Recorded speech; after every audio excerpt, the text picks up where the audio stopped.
blustery, miserable. It's an awful day out there. It's like 65 degrees, but it is so windy. We've got like 25-mile-an-hour winds, which isn't that much here per se, but the gusts are like around 50. They're just like, right now it's like only 20 miles, I bet. I'll bet right now. Give it a couple of seconds and it'll be, I mean, you hear it next door. They've got one of those metal sheds that has been there since we moved here. So this shed has been through gale force winds. I mean, we had that hurricane a couple years ago. So it's been through nonsense, but it feels like it's going to rip off and slam into the shed.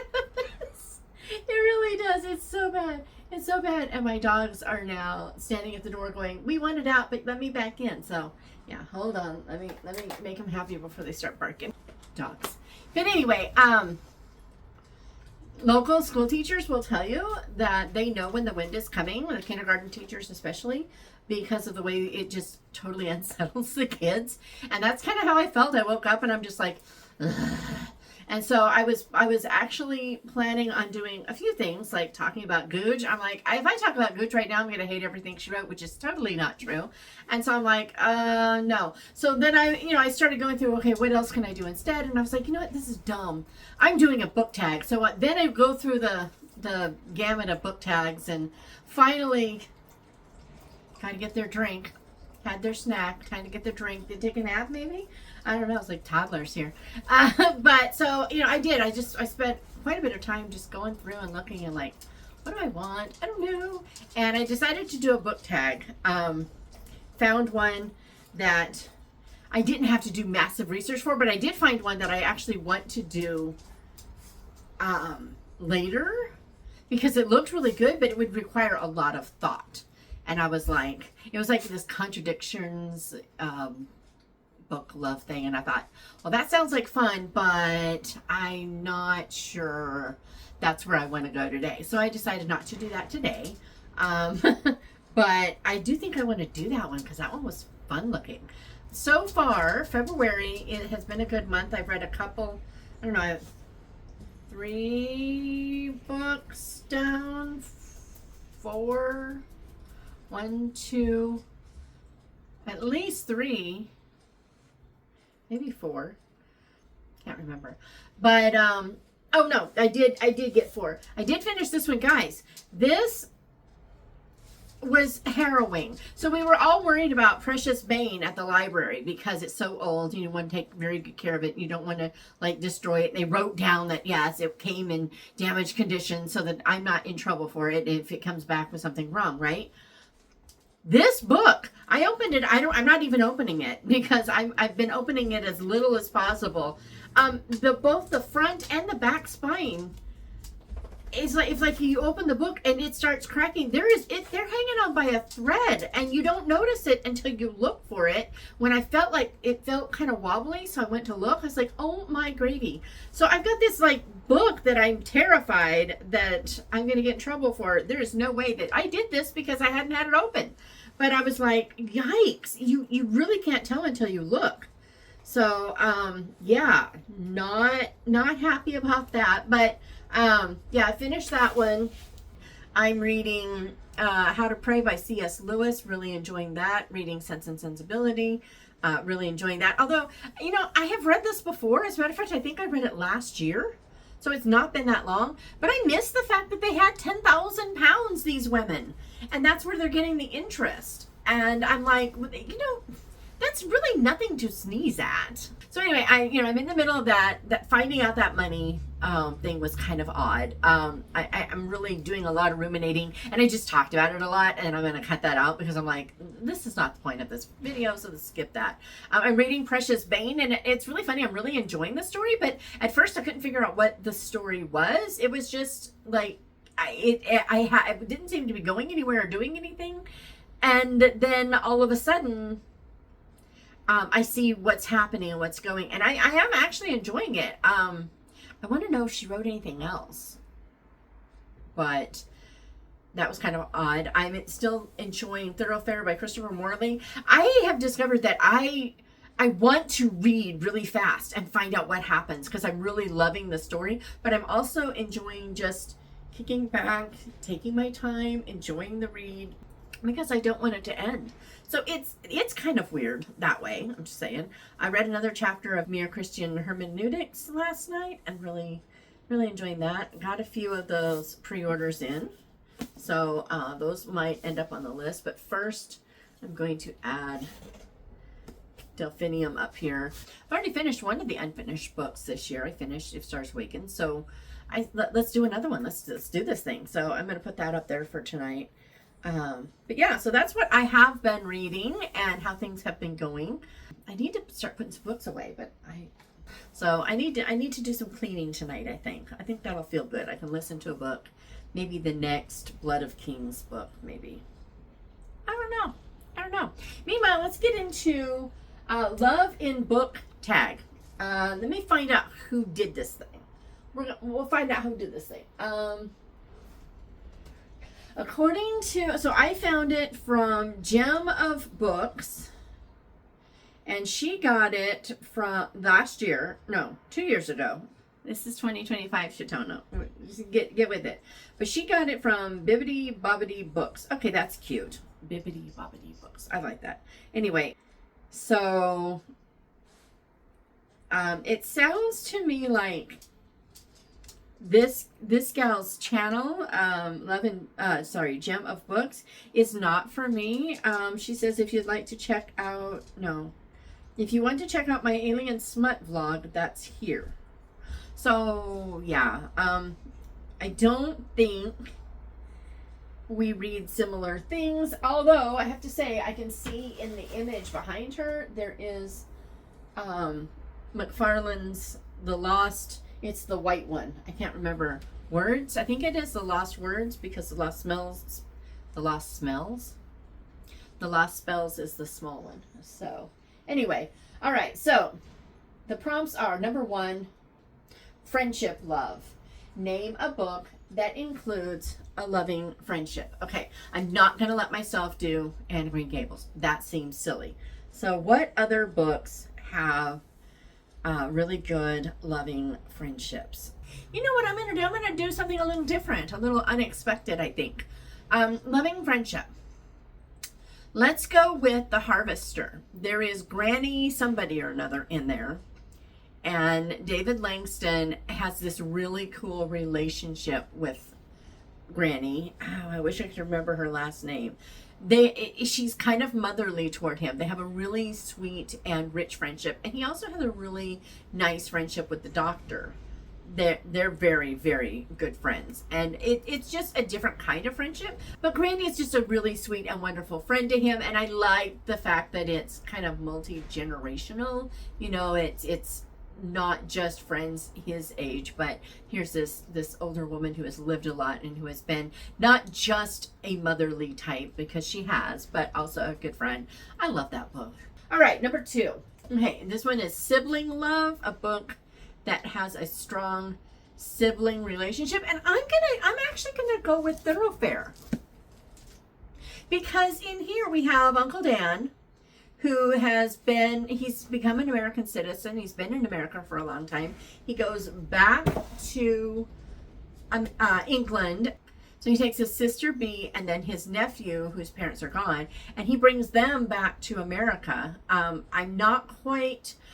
still not quite sure. I must have missed a section, like, put my bookmark in the wrong place or something, because I missed the part where B was going back with them. She was packing this emergency bag for the trip and everything. I thought she was sending it with him. I did not realize that she was going. So I don't know if I missed the why of them going back. I just thought they thought that the boy needed a man in his life, and so he was going to go home with them. But then she goes too, so I guess to keep house. I don't know, but they have a pretty neat relationship. I kind of expected Aunt B to be more motherly toward him, as if like he was her little brother, but they both flip-flop doing that, and they really do have a really neat relationship. Additionally, and some people might argue with me, but I think Marilla and Matthew Cuthbert have, Anna Green Gables, I think they have a really neat relationship because that reminds me, that's the audio I need to do. Got it. They lived in the same house together for almost all their lives. And they decide to take in a child. They don't just, some people at that time would have taken in a boy from a home, and he would have been unpaid labor. Basically, you get to come and we'll feed you and clothe you and maybe educate you, but you're gonna work hard for it, and that's it. That's pretty much all you're going to get from us. But they had the idea that they were going to actually bring up this boy into manhood, and I don't think it's stated. I don't remember it being stated, but it's kind of implied that this boy would then eventually be able to take over the farm, and this would be his place someday because they were raising him. And as a child, not necessarily as their child, because I mean, the one thing, they're not married, they're siblings, but also it feels to me like orphans did things differently with orphans.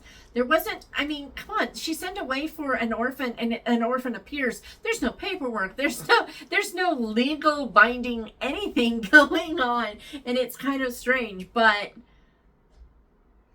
they had a different attitude about it than you read about with some of the stuff at that time. So I just love who they are and how, they go at cross purposes, and yet they're both going toward the same goal. So it does kind of work. I don't know. I think they have a neat relationship as well. I'm trying to think if there are any, there's obviously a lot that have really good relationships. I thought the Four Graces by Stevenson, those sisters had really neat relationships as well. And I think there was a kind of a clash in there too, if I recall correctly. Can't remember, but I think so. But anyway, so sibling relationships. There were those. Then there's parental or guardian love. So a book that has a parent or guardian relationship that's, central to the story. And my first thought was Marnie and, oh joy, what was her name? Dawn, in the Cape Cod Creamery series by Suzanne Woods Fisher, because they have a neat relationship too. They're total opposites. I mean, night and day, complete total opposites, which is kind of cool. But they also they balance each other. Dawn is so rigid that she needs Marnie to upset her apple cart once in a while, or she would just, become crammed into that apple cart and eventually stuff would rot, So Marnie shaking it up gets some of those bad apples out. If you can take that analogy to the nth degree, right? But yeah, so there are them. I'm trying to think. Also, 8 Cousins and Rose in Bloom by Louisa May Alcott. Her uncle is also becomes her guardian, and just all the stuff that goes in there. Pollyanna has an aunt who becomes her guardian, and she's not a great guardian at first, but it develops and becomes something cool.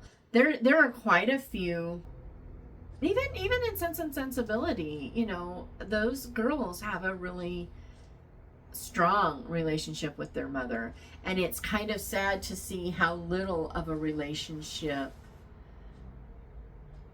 John Dashwood has with Mrs. Dashwood, because she's a little silly, but she's so genuinely sincere. She's not a Mrs. Bennet silly. She's more of a, just a little oversensitive to things, allows her emotions to rule her sometimes. She's a little like Marianne, but she is very loving and predisposed to be loving.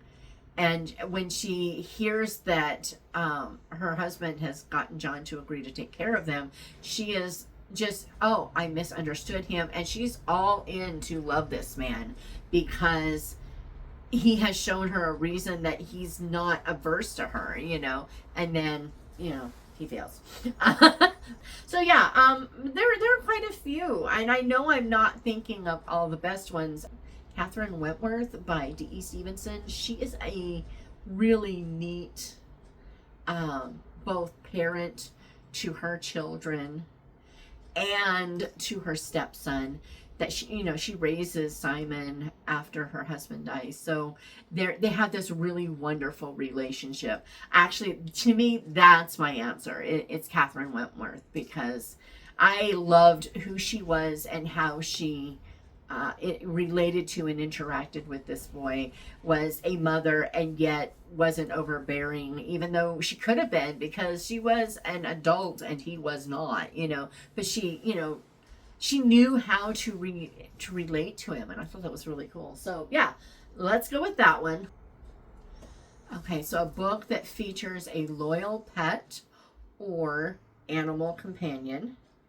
Gosh, I feel like I should do a quick run through with my books on this one, because I'm getting some ideas. But okay, so pet. Okay, well, to go back into the last one too, Good Night, Mr. Tom fits both of these. Mr. Tom becomes an incredible guardian to the boy, and they have a dog who is an incredibly wonderful companion. I can't get Old Shep, the song, out of my head. And I was just reading, what was I reading last night where they referenced it? I was just reading something about, it was the Sydney Chambers. It referenced Old Shep when a dog dies in that book. They brought up Old Shep, and if dogs have a heaven, there's one thing I know: Old Shep has a wonderful home, right? And so it brought that up, and I was like, and so now, of course, so this is my dad, and this is my family. You're getting a freebie here. So when my siblings were young, long before I was born, my brother's like 10 years older than me or something like that, the youngest. So I mean, there's a big age gap there. I didn't grow up with them, but so at night before bed, Dad would they could choose a song, and he would sing. Instead of bedtime stories, they have bedtime songs, right? Almost always my sister chose Bonnie Black Bess, which is an English ballad about Dick Turpin, the highwayman, who robbed and pillaged and plundered, and then to try to get away from capture, he ran his horse, Bonnie Black Bess, all the way to London, and then had to kill the horse because he ruined the horse trying to get away. And that's the story. They do this, they tell the story about how he's doing this thing, and it's like, we got to get there, and goodbye now forever, my Bonnie Black Bess. This is what my sister went to sleep to every night. And then Schwinn always chose Old Shep, about the great wonderful friendship this boy has with his dog, and then the dog is getting old and they have to shoot the dog. Yeah, that's what my brother went to sleep to every night. And then Gershwin, bless his little heart, his favorite was South Coast, which you can this one I can put a good version of in the description. I'll try to remember that. But South Coast was by the Kingston Trio, and it's the story. Very early in the song, he says, "I won my wife in a card game." Okay, so this is how this song starts out, and by the end, she dies trying to save him. I mean, everybody dies in all of my dad's very morbid ballads. Everybody dies, and so it's just kind of like, okay, and I'm not even sure where I was going with that, but there was, hey, now you got a freebie, and oh well, but yeah. So pets, that's our pets. Okay, romantic love. It says a swoon-worthy romantic plotline. Okay, I did just finish An Overdue Match, and the reason that I consider this a swoon-worthy romantic plotline is because she is emotionally damaged from her fiance's rejection. It's not just he's changed his mind. He has rejected her and is repulsed by her. She has alopecia. She's lost all her hair, and that has, so there's like, she's dealt with a lot of trauma, and it's all bundled up there. And this guy is so good at just not just accepting who she is and where she is, but also making her see her through his eyes.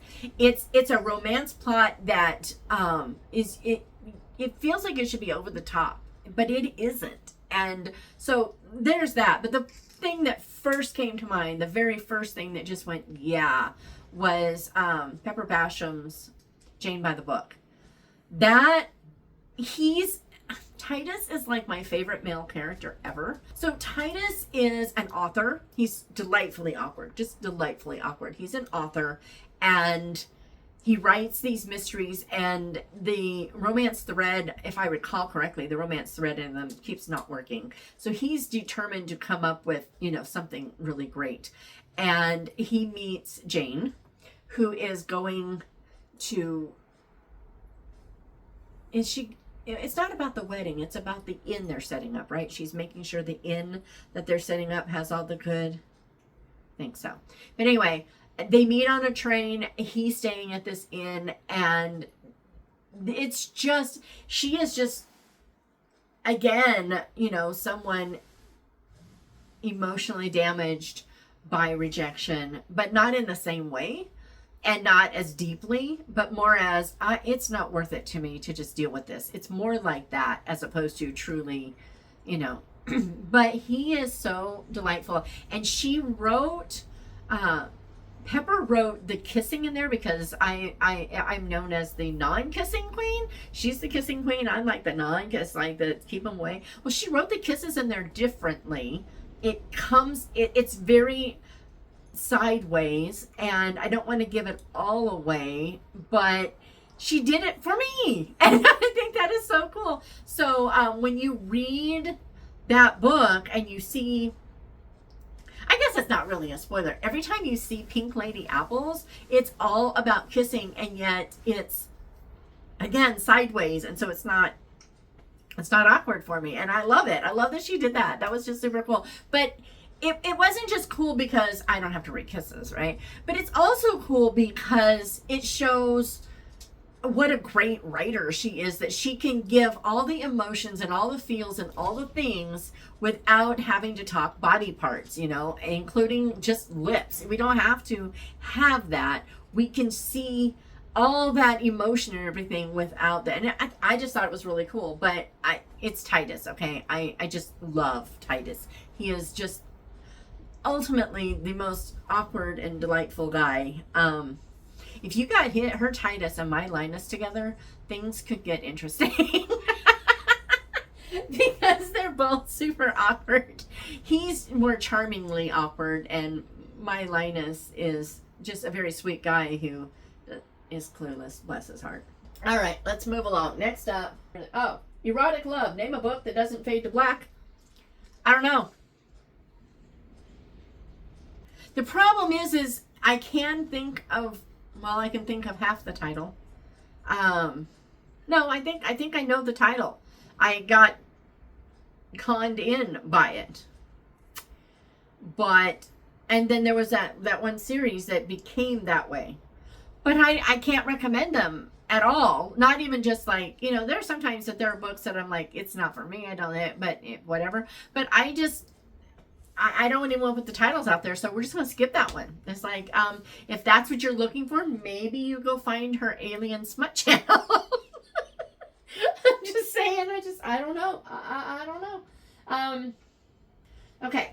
Self-love. Name a book that includes the theme of self-love, appreciating your own worth, finding yourself, self-acceptance, personal growth, etc. You know what? I'm going to go with Emma and the Reasons. I'll mention a couple others that might fit too, but I'm going to go with Emma and the Reasons because the Reasons is a group of 3 friends who have each have reasons that they aren't married, and then they go through and everybody is trying to upset and trying to play matchmaker and all the things that happen with that. But all of them have come to grips, if you will, with their singlehood and are not just okay with it, but actually thoroughly embrace it. And things don't go in that book exactly like you would expect, and yet they do. But they don't, but they do, but they don't. So I would say that one because of the just the rich, deep, I'm right where God wants me, regardless of what society or even my younger self thought I wanted. I'm here and I'm content. And I really think any single who wants to be married, but also wants to be content wherever God has them, should read the book, because there's 3 women. It deals with all sides of it. And I think that's just really beautiful. Also, duh. What about The Blue Castle? Valancy Sterling.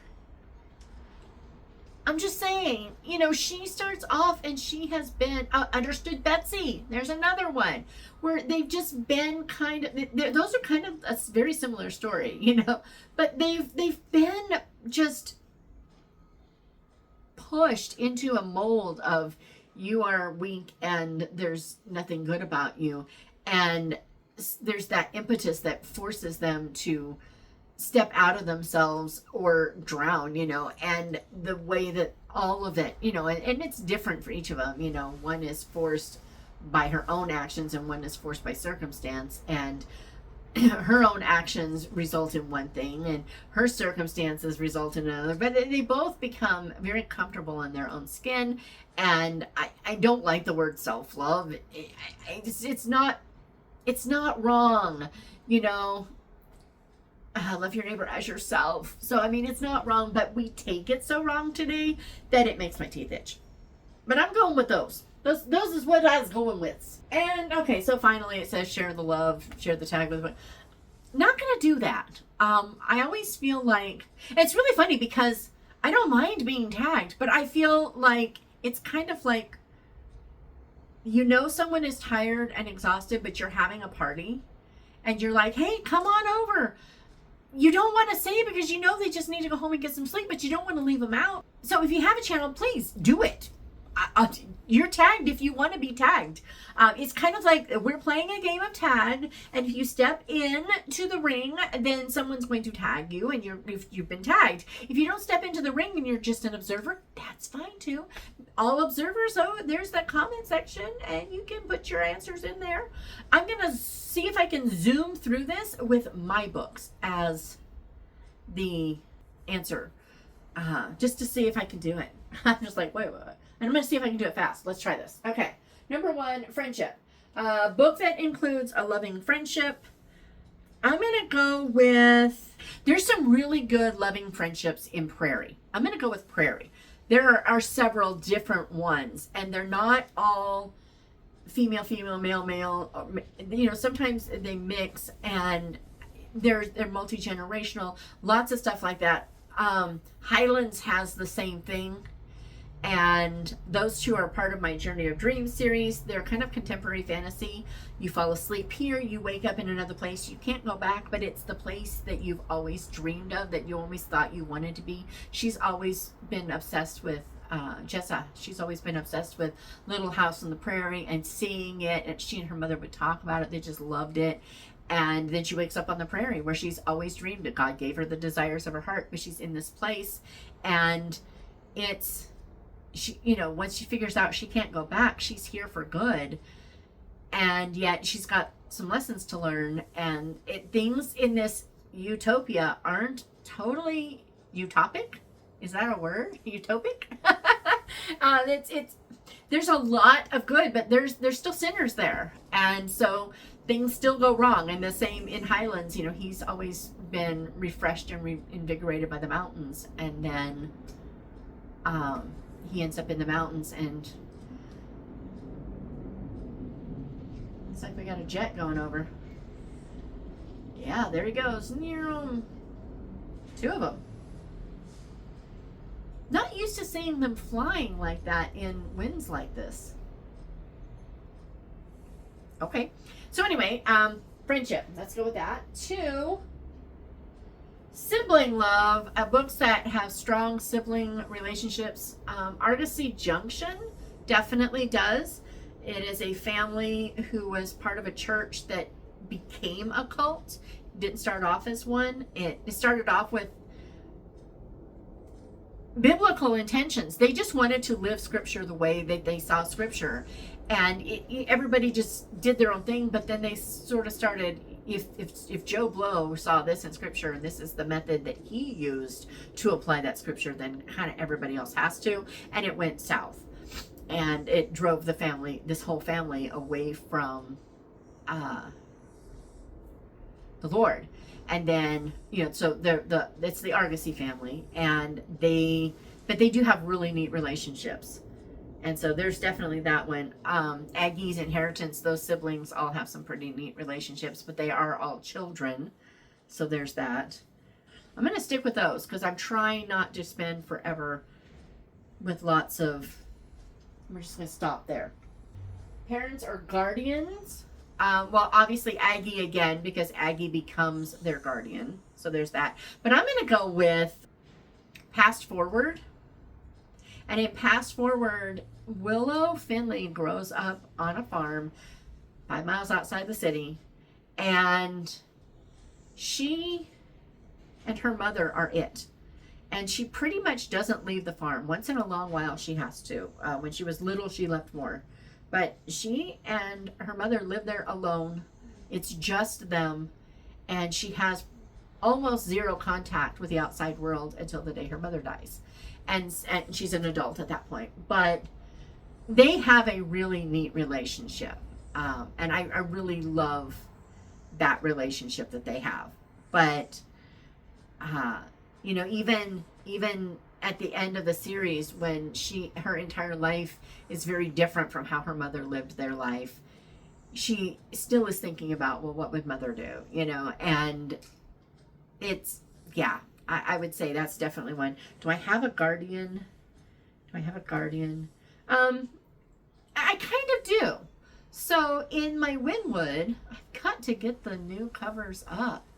And I'm doing a re-edit on some of them. I've got to get that up. Anyway, the Winwood series, the creature, the Jasaft, she, goodness, they're really going. We got clouds up there too. It's kind of, Neville's looking up going, what is this? I feel like I gotta let him get over because he's just looking at me like, can you believe this? All right. But she has no parent. The local midwife rescued her as a very small child and is taking care of her. The village doesn't know who or what she is. They think she's some sort of like little demon thing. And it's medieval fantasy, but it's light fantasy for those who are concerned about content. There is no magic in there. There are dragons, actual fire breathing dragons, but they are not magical. They're just creatures that haven't died out yet. There's a unicorn in the second book, and there are dwarves living in the caves in the third book, and so magical beings, so to speak, because these are more fantasy dwarves than human dwarfism, but they have, it's pretty cool. I really like them. She is kind of a guardian toward this little girl, and yet she's not really a good one. She kept her alive, and that was her duty. She's done. So it's kind of odd, but yeah, I've got her. I guess that counts. All right. Okay, pet love. a book that has pets in it. Well, you know, Willow in Fast Forward, she definitely has pets. But the one that first came to mind was Milton and his pet parrotlet, Atticus, not Finch. So Atticus kind of goes everywhere he goes. He's a purse bird. He's a little parrotlet, so he's a little pocket parrot. But trying to think if I have. So the book that's coming out on the 14th, Be My Inspiration in the Love Blooms on Valentine's. He has a cat. The cat's name, his name is Swifty. And it's a reminder that he doesn't want, my guy Linus doesn't want to end up writing a bunch of breakup songs. So he named his cat Swifty. It's just what came on the page, and I can't argue with it. I think Gabe in Snowcross Letters has Sinatra. Trying to think. Decluttering Junkie. There's Perlock. That is an evil cat. So yeah, there's definitely Perlock. This is so weird. I know I have more books with pets in them, but I'm not taking forever. We're done. We're going to move along. Romantic Love. Name a book with a swoon-worthy plot line. I'm going to go with Finding a Memory,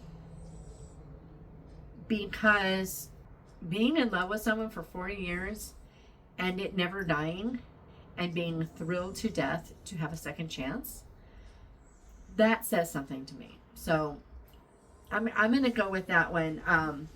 40 years ago, at their altar, the guy that she thought had died comes back. It's Patty Page's Go On With the Wedding.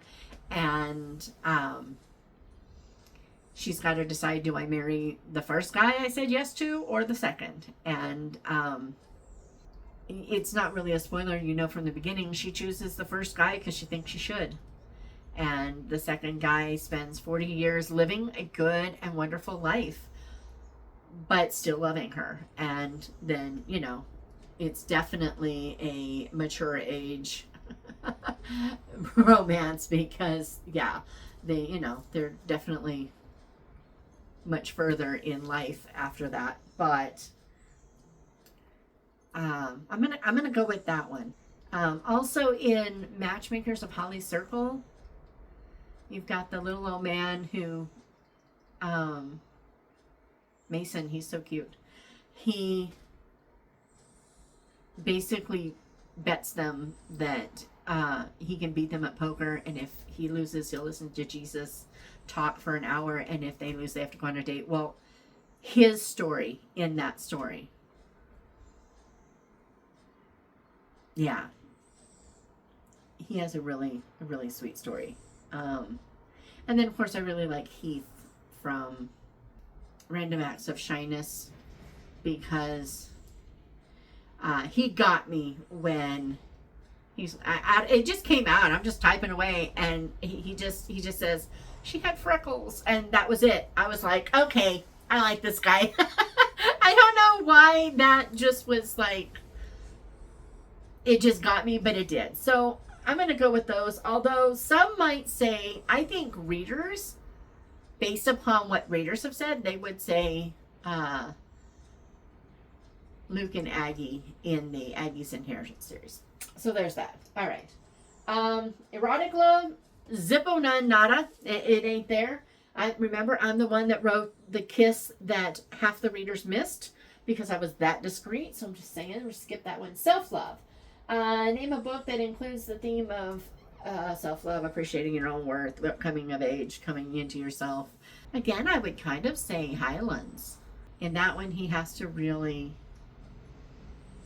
get over the lies that he's been told about himself, that his only worth is in his athletic ability, and then, you know, how he has to kind of overcome that. So there's definitely that one. You know who else on the Romantic Love, the swoon-worthy? I feel like Russell in the Madeline Madeleines. I feel like, yeah, I'm gonna put that one in there too. But anyway, back to I know. I got it. We're going to go with Alexa in the Heartfield Mysteries because of her. She had a difficult upbringing. She had one really messed up mother who had warped ideas of Christianity and a father too weak to stand up to his wife. And so she had that background. And when she went off to college, she started seeing really cool fashions in different eras and decided, you know what? Life is too short to wait for something to come back in style. I'm going to wear what I like. And that process made her comfortable in her own skin. It gave her just a unique style. You know, she's known for that person who can be walking down the street in a Victorian gown today, an Edwardian gown tomorrow, something from the 40s the next day, and then go back to medieval. You know, she just wears what she likes and she doesn't care. But that learning that also taught her to learn to accept herself as God sees her rather than as her mother sees her. And it did a huge transformation. Most of that actually happens before the series starts, but you see that it did through the series. So I'm going to say Alexa in the Heartfield Mysteries. Yeah, we're going to go with that. And again, share the love. If you don't want to answer the other ones, but you've read a better answer to the questions from my books, put them in the comments. I want to see what your opinions are. I think that would be fun. And why not, right? So yeah, that's what we got. That's what we got. And I'll be back Tuesday with something. I don't know what. Maybe we'll finally do the Googe thing. Or tell me, should I even do the Googe thing? Oh, another sibling relationships from mine. The Trees of New Cheltenham this year. Those kids have a really neat relationship. So there's that too. But yeah, no. Should I do a rundown of what's in the Googes, what I liked about them, what I don't like about them, what I like about her writing, what I don't like about her writing, all the fun things? Should I even do that? I mean, I've talked enough about it that I can probably handle it for myself, but if it would help someone else decide if Googe was for them, I'd be happy to do it. What do you think? Should I even do that? I don't know. Waiting to hear, and hope you have a good week, and I will see you, like I said, on Tuesday. Have a Tuesday.